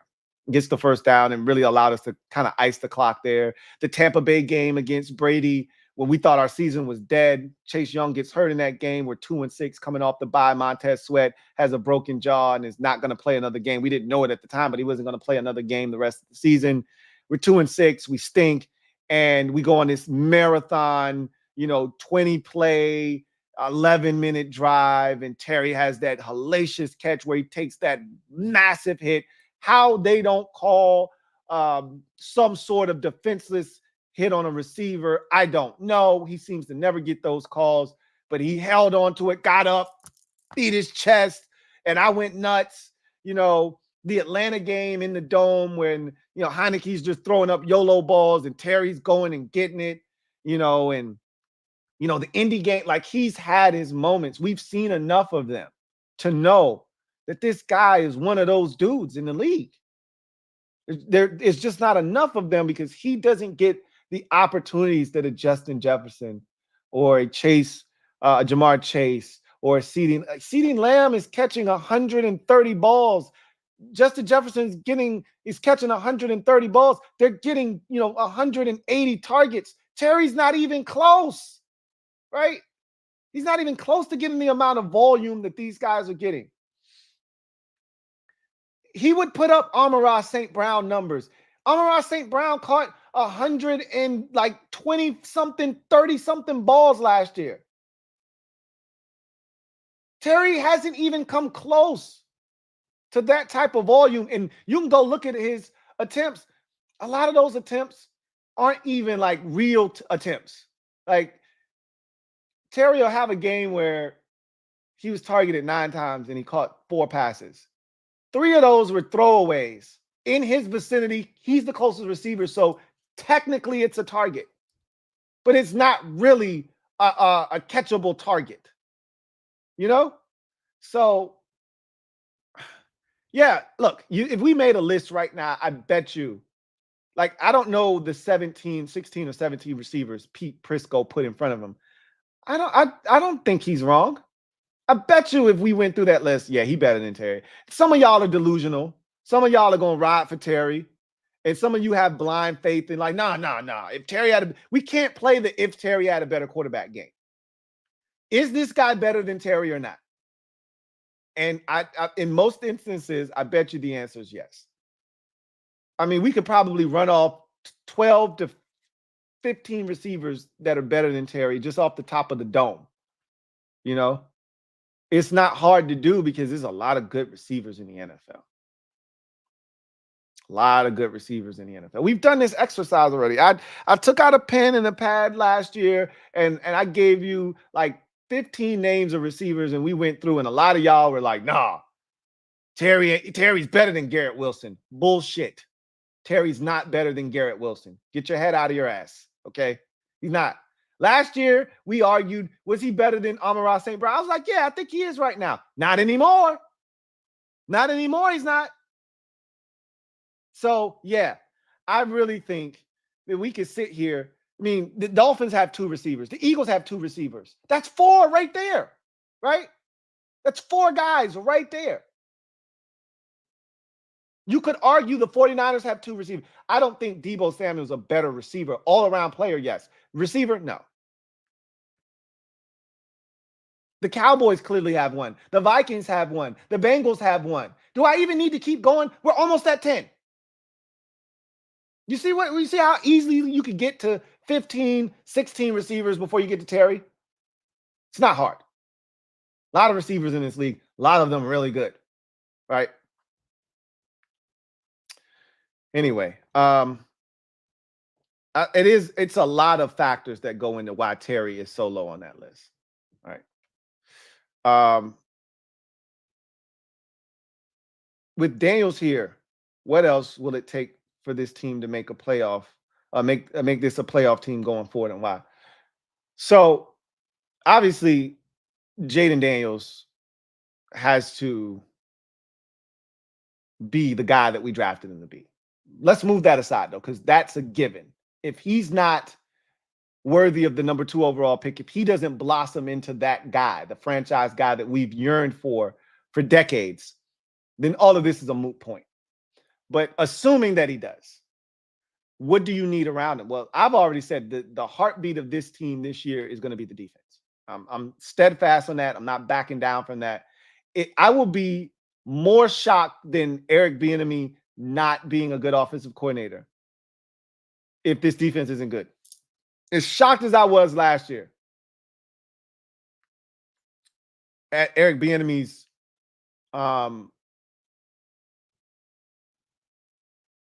inability to be effective, his ineffectiveness, let's just call it that. I was shocked at his ineffectiveness, his incapability to adjust and adapt, to be one step ahead of the opposition, to be malleable. I was shocked. I'll be even more shocked if this defense isn't good. That's how bullish I am on Dan Quinn, Joe Witt Jr., and the pieces that they've brought in here. Yes, the cornerback position does give me a bit of a pause, but because I think we're going to get pressure on teams, I think that cornerback position is going to look a lot better than a lot of you think. Pressure does a lot to the opposing team's quarterback. So I definitely think that this defense is going to be really good. And Jaden, as a young quarterback, is going to need a quality defense. They're going to have to run the football. You know, you're going to have these skill guys step up. The offensive line is going to have to be, you know, at a bare minimum, they've got to be at least average. They can't be below average like they were last year and the year before. the offensive line single-handedly damaged any opportunity to be successful the last 2 years, along with poor play calling. Poor play calling. Yeah. So I think that it's a lot of factors that go into this. The coaching has to be better, and there's no way it can be worse, right? There's no way it can be worse.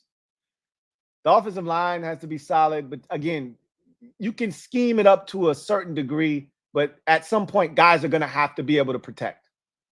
At some point, Andrew Wiley is going to be one-on-one with a damn good, edge rusher, and he can't get blown by. But we know he's going to get blown by once or twice. I won't say a game, but in crucial moments, I have zero confidence that Andrew Wiley can stay in front of TJ Watt. He showed us last year in the most crucial moments of games, that second Eagles game, he gets blown by Hassan Reddick with the game on the line.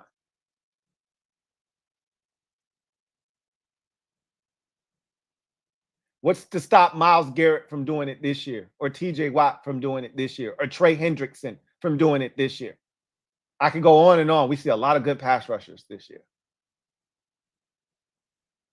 I don't know. Jaden Daniels' legs, maybe? That's the answer? The threat of him using them? I don't know. Like, you don't have to run him a million times, but just put it out there so they know, hey, this does exist. And if you get too aggressive trying to get up the field, we will run this bitch right by you.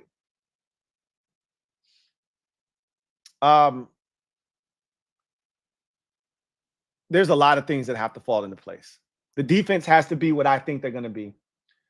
The play calling has to take pressure off the offensive line, and the offensive line has to do its job. We have to run the football effectively to take pressure off of the quarterback position. We got to generate turnovers, man. I think this group is going to do that. But we haven't been a turnover-generating team in ages. You got to go back to the D'Angelo Hall days of, them taking the ball away. We don't take the ball away. I think this group is going to take the ball away. There's an emphasis being put on taking it away. Ball is life. We need the ball like we need air. All of these things are being implanted in the brains of the players here, and you're seeing it already in OTAs.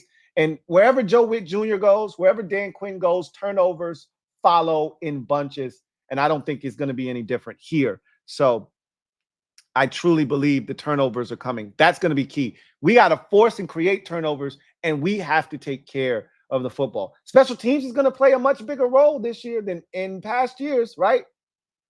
These are the things that you have to be aware of. Like, can we have an advantage on special teams? We'll see, right? So a lot has to go right for this team. A lot has to go right for us.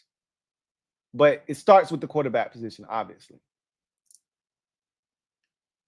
Christopher McLaughlin, my guy Chris, can't thank you enough once again for your generosity and your support, man. Gifted 5 memberships. Shout out to all the brand new members who are part of the MOBB via the generosity of one Chris McLaughlin. Shout out to Chris, and shout out to all the new members. Welcome to the squad. Glad to have you.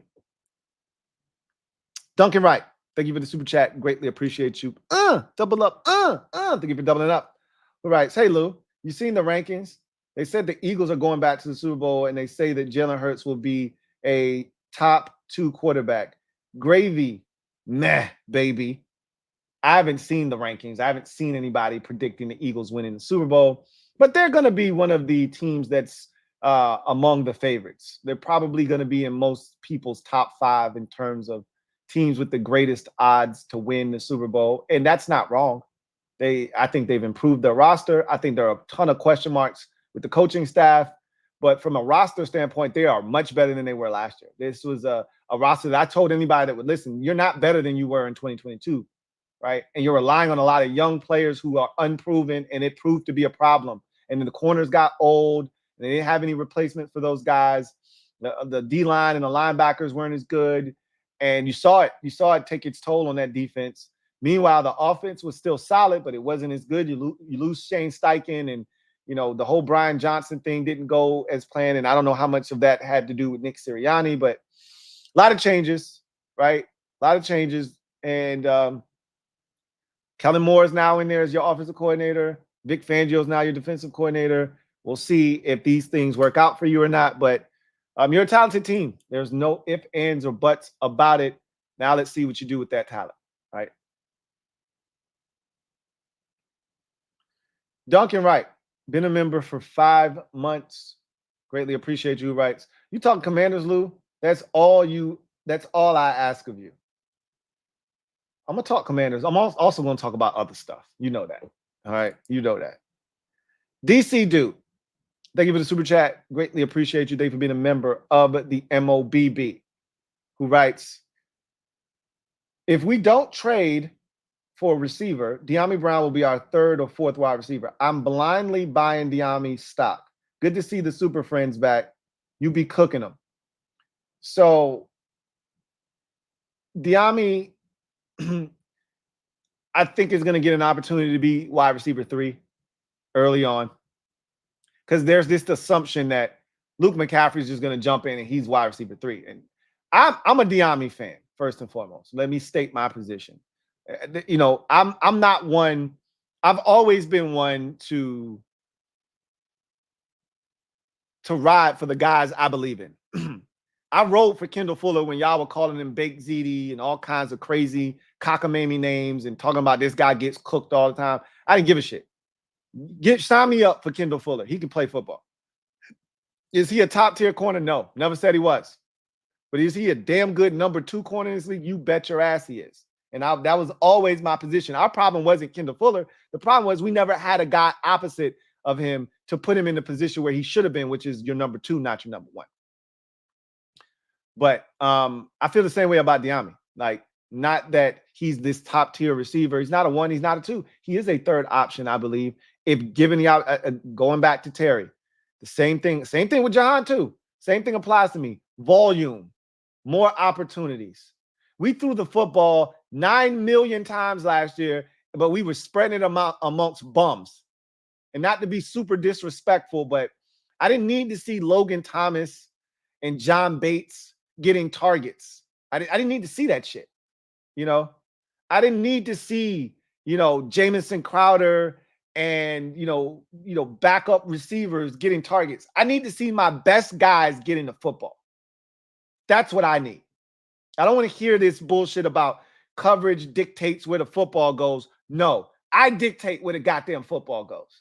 If I want Tyreek Hill to get the ball, I'm going to get the ball to Tyreek Hill. If I want Jalen Waddle to get the football, Jalen Waddle is going to get the football. Why? Because I dictate where the football goes, not you. Too often we let teams dictate to us what happens instead of us dictating to them how this shit's going to go. Stop working on other people's terms and start working on your own. You want Terry to be a top flight receiver? Give him the damn football. I don't want to hear this shit about, this is the look they gave. No, I don't want to hear that. You can get him the football if you want to. So I think De'Ami can help if given the opportunity to help. I'm not telling you he's top flight. And, ultimately, he probably won't be here after this season. That's my guess. But for this year, he is here, and we're going to need him, and I think he's going to be solid.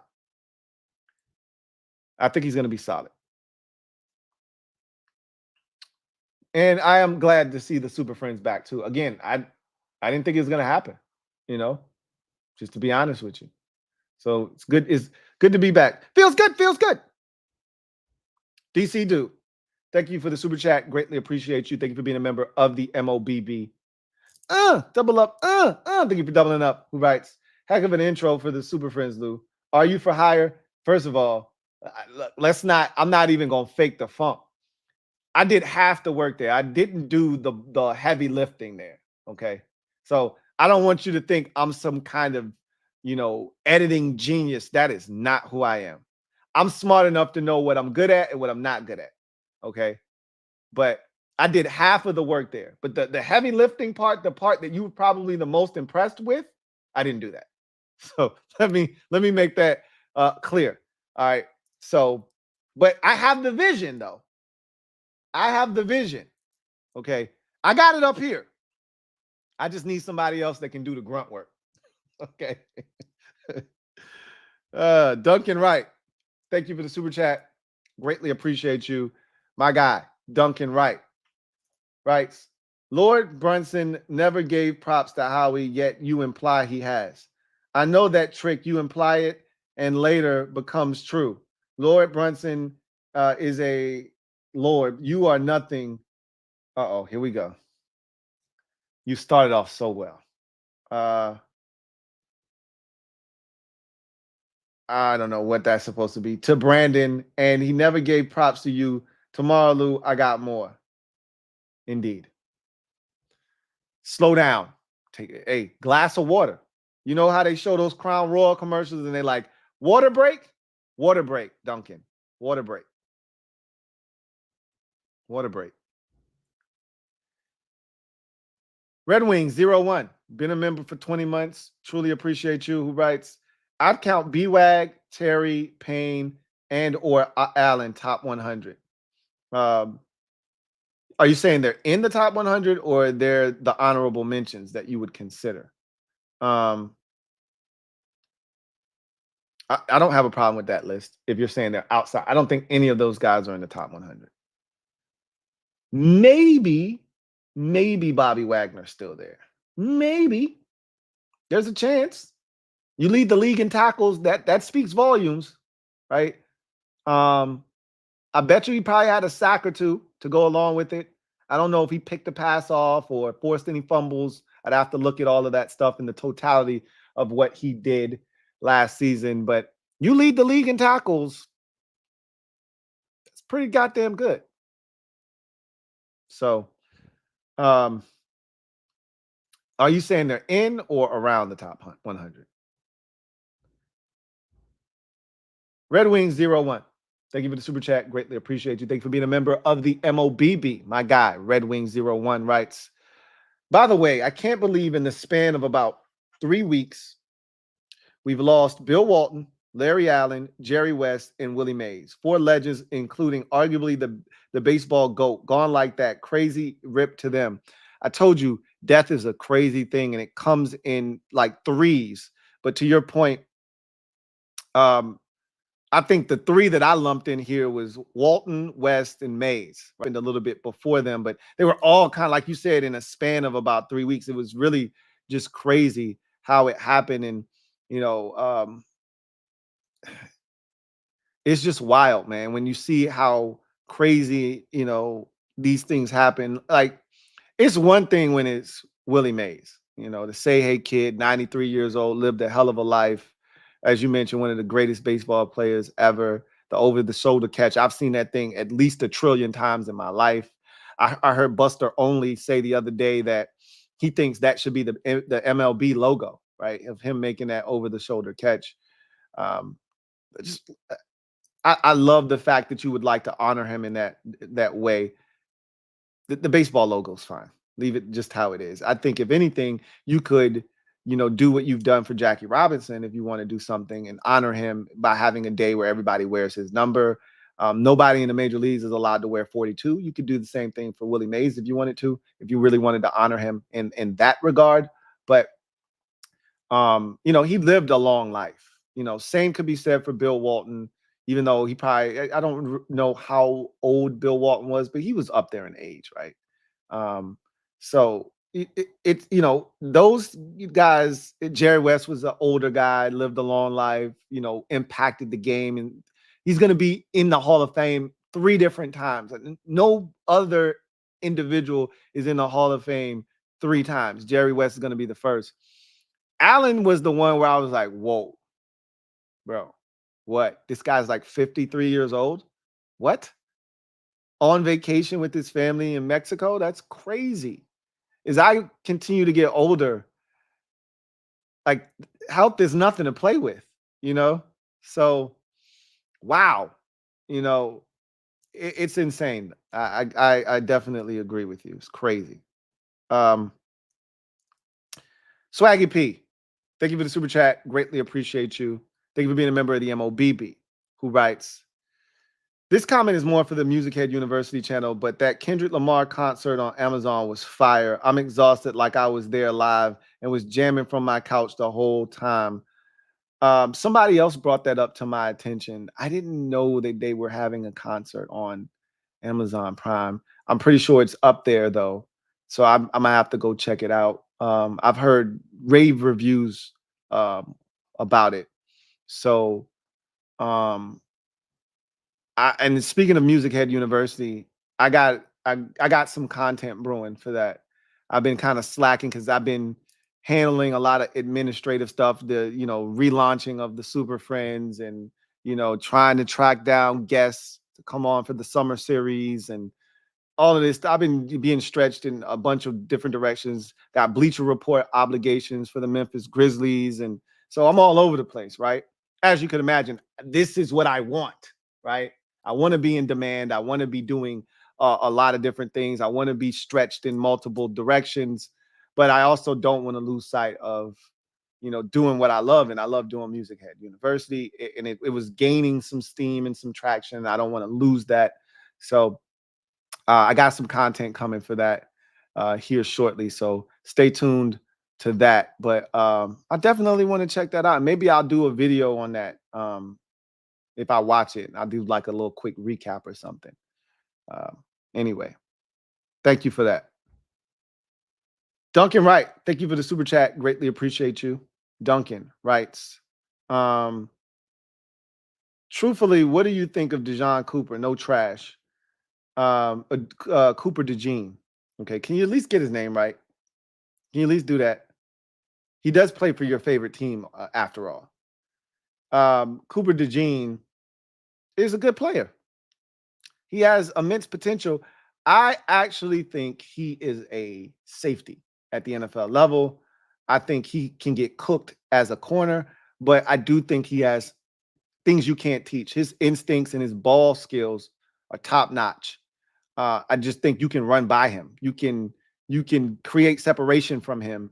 And in the Big Ten, guys, quarterbacks are trash in that conference a lot of times. So even when you get beat, they're still late with the football, allows him to rebound and get back into play and make something happen. I think he's going to be at his best, which is why they brought in Vic Fangio and why they drafted him. He's going to be at his best when his eyes are on the quarterback and he's keying QB's eyes and being able to break on the football. And that's why I think he can be a hell of a safety. But they're going to play him at corner more likely than not. And again, he can play inside, outside. He has versatility. So he brings a lot to the table. And he can also offer them some punt return ability as well. So there's a lot that he can offer the Philadelphia Eagles. And look, we allowed you the ability to come up and get him. I don't feel bad because we got 2 picks out of the deal. And I think those 2 guys are going to be instant day one impact players for us. So I feel good about what we did there. Duncan Wright, thank you for the super chat. Greatly appreciate you. Duncan writes, love the Super Friends, a trash talker's paradise, but we all family in the end. Facts. At the end of the day, look, we're going to talk shit about each other. Me and LB have had knockdown dragouts on these streams in the past. But when it's all said and done, I always say this, we all family in the end. We can't stand each other. Bad Dog always says, I can't stand any of your teams, but I wouldn't do this with anybody else, right? I mean, that's what it's about. Love doing the Super Friends streams, and I love talking trash about the other 3 teams in the division. And again, it's family business. It's family business. Duncan Wright, thank you for the super chat. Greatly appreciate you. Thank you for being a member of the MOBB once again, who writes, and you said on tomorrow, I'm tipsy, not drunk yet. Come on. Nah. Oh, it doesn't take much for you. The difference between tipsy and drunk for you is seismic, because if you're drunk, nothing, you can't even put together a word, let alone a sentence. When you're tipsy, 1 or 2 sentences, I mean, words might be out of place or misspelled or whatever, but I can still somewhat put together a coherent thought. which is where you are, which is why I told you drink some water so you don't get drunk. All right. Because you're tipsy right now. Not drunk, tipsy. Big difference. I can tell when you're drunk. Okay. You're not there because it would have been meh. That's not what you're typing. So you're good right now. How much longer? I can't say. Duncan Wright, thank you for the super chat. Greatly appreciate you. My guy Duncan writes, night, you good people. Drink up and see you tomorrow. Have a great night, Duncan. Take care. I don't promote weekday drinking. Okay. I'm a weekend warrior, but weekdays, you got to give your body a break, right? So I don't promote weekday drinking very often. I'll have my moments if we're celebrating something or it's a special occasion. Sure.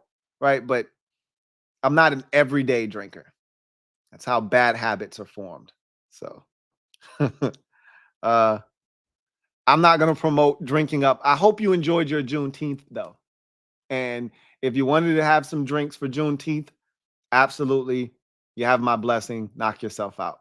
But most people have work tomorrow.